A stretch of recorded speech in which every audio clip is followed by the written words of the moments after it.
नमस्कार दोस्तों। इस कहानी का शीर्षक है शेर और भेड़िया। एक जंगल में एक भेड़िया रहता था। एक दिन वह भूखा था, इसलिए शिकार की खोज में जहाँ तहाँ भटक रहा था। भटकते भटकते वह एक ऐसे मैदान के पास पहुँचा जहाँ बहुत सी भेड़ें घास चर रही थीं। भेड़ों को देखकर भेड़िए के मुंह में पानी आ गया और वह एक झाड़ी में छिपकर किसी भेड़ या मेमने के वहां आने की प्रतीक्षा करने लगा। उसे पूरी आशा थी कि कोई न कोई भेड़ उधर जरूर आएगी। थोड़ी ही देर में एक मेमना घास चरते हुए अपने झुंड से अलग होकर उसे झाड़ी के पास पहुंच गया जहां भेड़िया छिपा बैठा था। भेड़िए ने तुरंत मेमने को अपने मुंह में दबोच लिया। अब भेड़िए के मन में विचार आया कि क्यों न मेमने को ऐसे स्थान पर जाकर खाया जाए जहां कोई अन्य जानवर ना आता हो, ताकि भोजन शांति के साथ किया जा सके।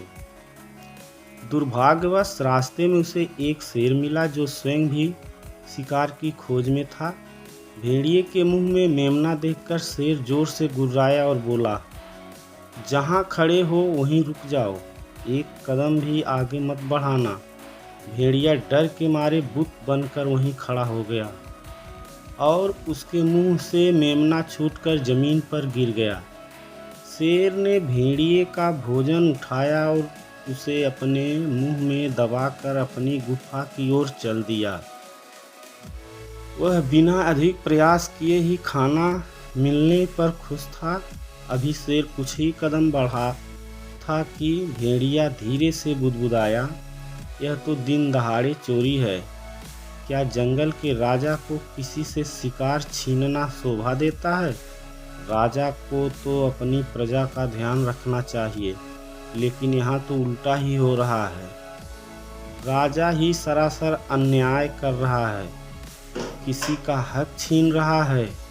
यदि हमारे साथ कोई दूसरा प्राणी अन्याय करता तो हम उसकी शिकायत राजा से करते, पर अब राजा की शिकायत किससे करें? कहाँ जाकर इस अन्याय के विरुद्ध गुहार लगाएं? शेर ने भेड़िए के शब्द सुने तो वह जोर से हंस पड़ा। एक चोर न्याय की बात करता है। क्या तुम्हें ये मेमना उपहार में मिला था? तुमने भी तो इसे झाड़ियों में छुपकर चुराया है।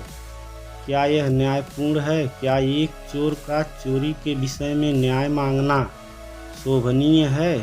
शेर की बातें सुनकर भेड़िया शर्मिंदा हो गया और वहां से 9-2-11 हो गया।